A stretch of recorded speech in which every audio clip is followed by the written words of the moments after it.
In this video, I will share a few suggestions for working with 550 paracord and show how to create the Confederate Paracord Bracelet. The Confederate Paracord Bracelet represents the Confederate flag, which is a red flag with a blue cross and 13 white stars, one star for each of the 13 Confederate states. A loop and knot closure system is used instead of the common buckle type closure. Unlike most Cobra stitch bracelets, this design is formed with a 4-strand core, which results in a slightly wider bracelet. The 4 strands which make up the core can be seen in this close-up shot. Tip 1. Feed new 100-foot hanks of 550 paracord, starting with one end, into a 500 milliliter clear plastic peanut butter jar. Tuck the last few inches through a 5/32 inch hole drilled in the center of the lid and close the lid.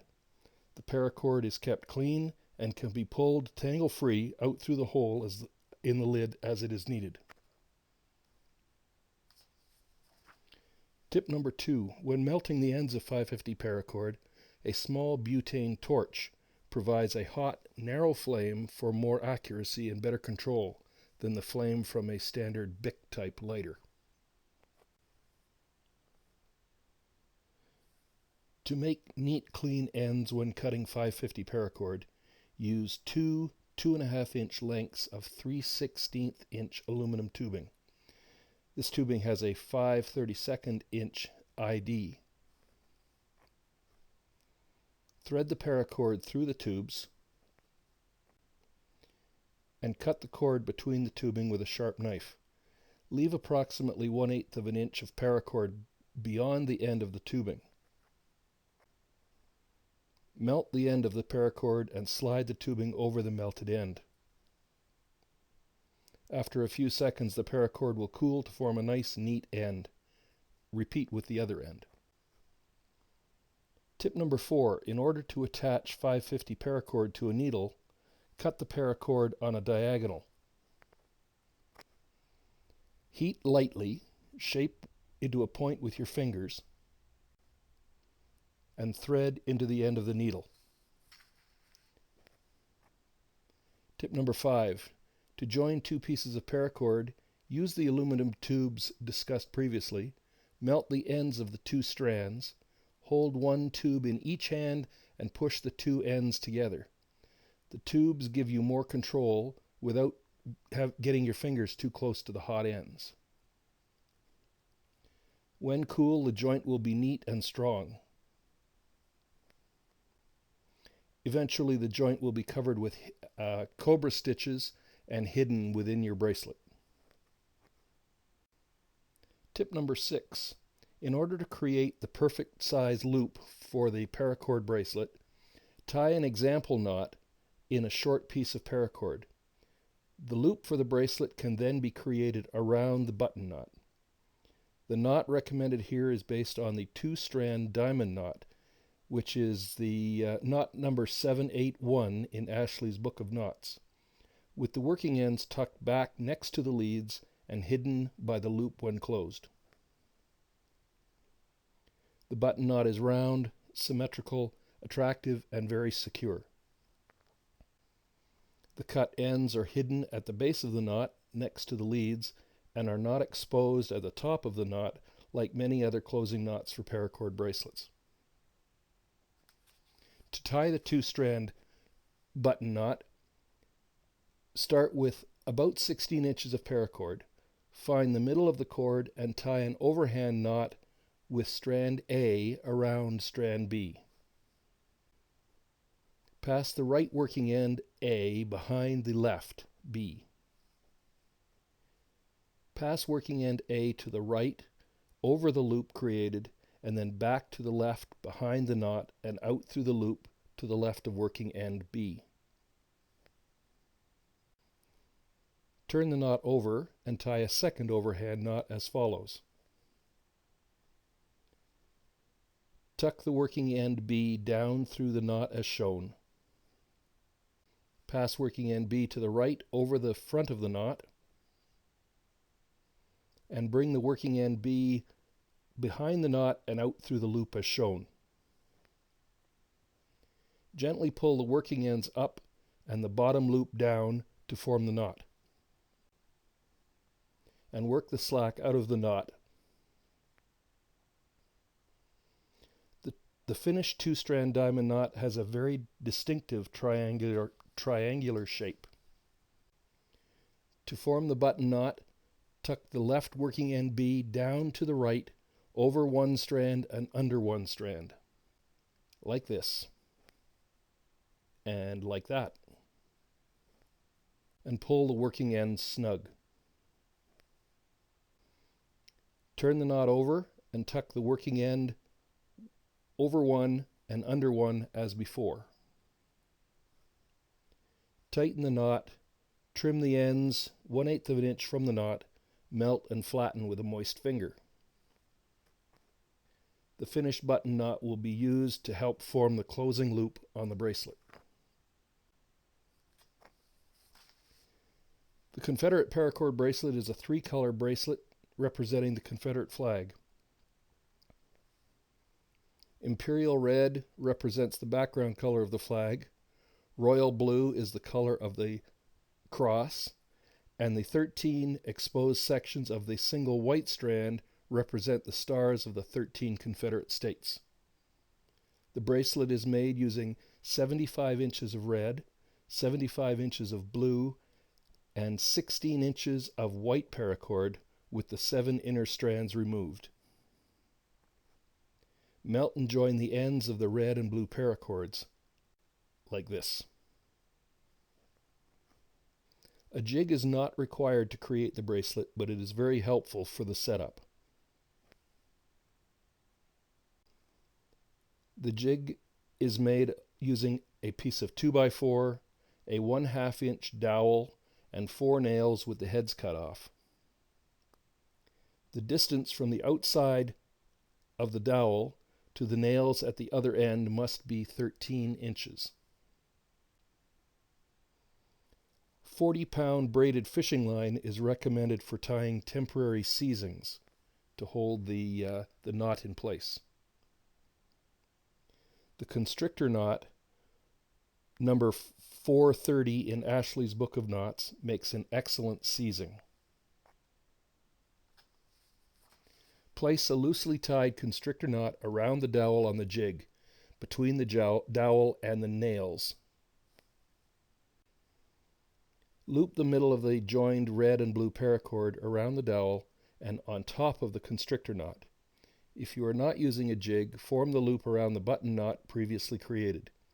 It is very important to ensure that the joint is approximately 3/4 of an inch from the loop and not part of the loop, in order to minimize the possibility of failure under tension during use. Flip the constrictor knot over the dowel so it is between the dowel and the nails and around the paracord. Pull the constrictor knot tight to form the closing loop.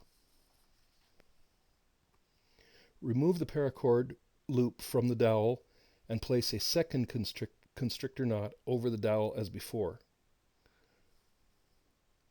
Replace the paracord loop over the dowel and on top of the second constrictor knot. Run the working ends between the nails at the far end of the jig, 13 inches from the loop. Wrap the working ends around the nails and back up to the closing loop, like so. Feed the working ends between the nails next to the dowel and through the constrictor knot, like so. Flip the constrictor knot over the dowel as before. Pull the working ends all the way through the constrictor knot and ensure the 4 strands are laying flat and side by side. At this stage, the bracelet should look like this. Pull the constrictor knot tight, and once again ensure that the 4 strands are laying flat and side by side. Remove the paracord from the jig. The jig is not required to complete the bracelet from this point. Trim the ends of the constrictor knots and begin tying the first cobra stitch by crossing the blue strand over the 4 core strands. Cross the red strand over the blue strand, behind the core strands, and through the blue loop. Pull the working ends snug, forming the first cobra stitch directly on top of the constrictor knots. The bracelet should look like this at this point. With the cobra stitch over the constrictor knots, pull the working ends very tight.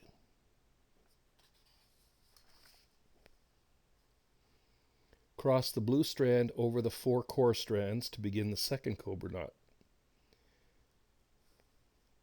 Cross the red strand over the blue strand, behind the core strands, and through the blue loop.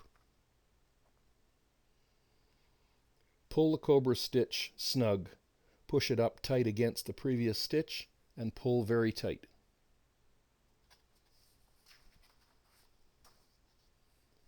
Create 3 or 4 cobra stitches around the 4 core strands.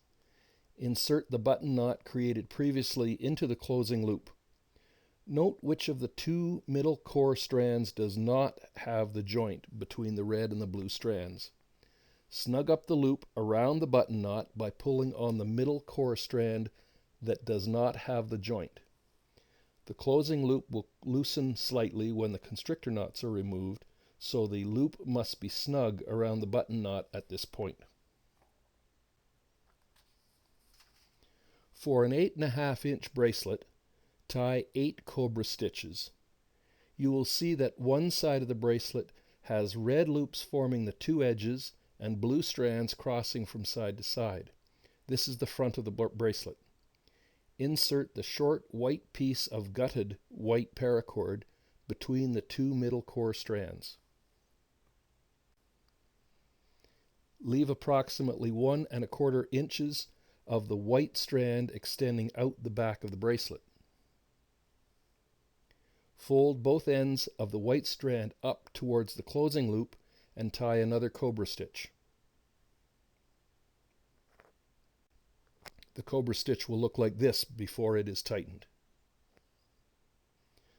Pull tight and lay the 2 ends of the white strand down the front and back of the bracelet. Proceed to tie cobra stitches along the 4-strand core. Keep the white strand at the back buried under the stitches to secure it in place.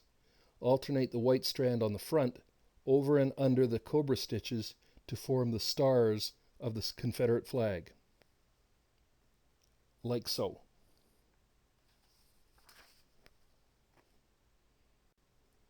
Remember to alternate the white strand over and under as before. After every few cobra stitches, pull on the working end of the white strand to keep it snug and the stars centered and in a straight line. Continue tying cobra stitches until 13 white stars have been created. When 13 white stars have been created, tuck the working end of the white strand back between the 2 middle core strands, like this. Tie another cobra stitch and then double check to make sure you actually have 13 white stars. Tie 4 more cobra stitches to secure the white strand in the back.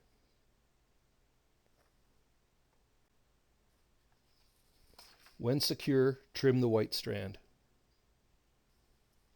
Tie a total of 7 or 8 cobra stitches after the last white star. The bracelet should now look like this. Feed the long loops through the small closing loop and test fit the bracelet on your wrist. Add or remove cobra stitches as needed for the desired fit. When sized correctly, trim and melt the working ends, like this. Cut and melt the outer strands of the 2 large loops close to the last cobra stitch. These strands will be used to tie the two-strand diamond button knot. Tie the two-strand diamond button knot as described previously. Carefully work the slack out of the knot and minimize the space between the knot and the last cobra stitch. 3/8 of an inch is ideal.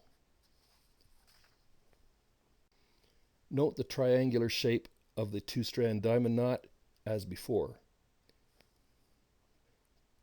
Cut the working ends on a diagonal, melt lightly, and thread into needles, like this. Tuck the blue working end over the red strand and under the blue strand, like so. Pull the working end tight.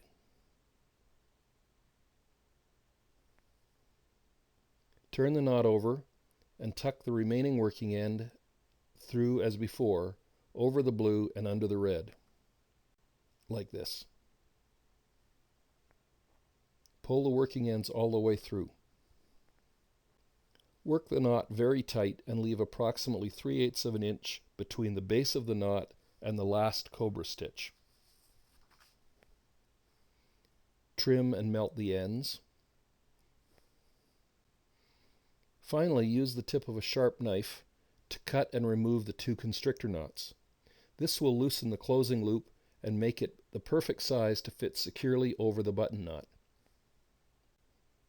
And there you have it.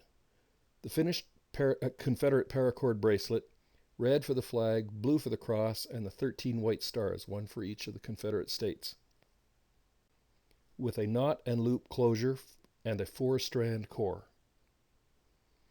Of course, other variations of the same bracelet can be made by using different colored paracord and approximately 17 stars or exposed portions of the center strand. I hope you find these tips for working with paracord useful and enjoy creating your own Confederate Paracord Bracelet. Thanks for watching.